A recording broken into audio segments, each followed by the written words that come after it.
Let's look at a pretty straightforward application of the intermediate value theorem. So this problem is asking us to explain why this function f of x has to have at least one zero. So a zero is where the graph of the function is crossing the x-axis, or analytically, it's just where the function equals zero.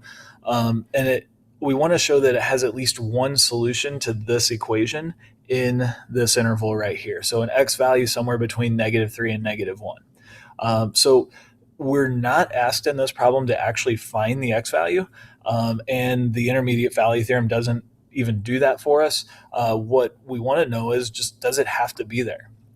So first of all, the intermediate value theorem only works if this is a continuous function. Now, we've talked about this before with continuity. A polynomial is going to be a continuous function. All right, we know polynomials are continuous. We don't have to worry about that.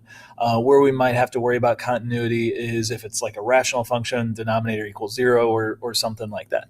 So we know that it's continuous, and I'm going to write that down because the intermediate value theorem doesn't work if it's not, and I'm going to be using the intermediate value theorem to explain why.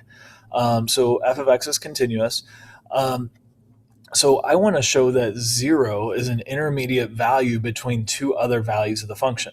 I'm going to specifically use the endpoints that were given to us in this problem. So I'm going to find f of -3, and I'm going to find f of -1. Plug -3 in here, we get 9 minus 9 plus 1 is 1. Plug -1 in there, we get 1 minus 3 plus 1 is going to be -1. So what that means is if f of -3 is 1, if we graph this here, -3, +1, we've got a point there. And then at -1, -1, we've got another point. What we're trying to do in this problem is we're trying to say, well, at some point between here, the function's going to have to hit the x-axis. Well, that's going to have to be the case because we know the function's continuous. So 0 is an intermediate value between these two values of the function. So by the intermediate value theorem, f of x has to equal 0 on the interval.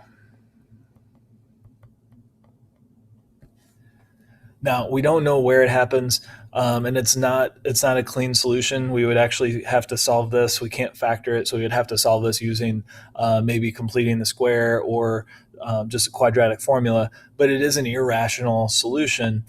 We don't really care about that, though. All we care about is that it has to hit the x-axis somewhere along the way, and the continuity there is key.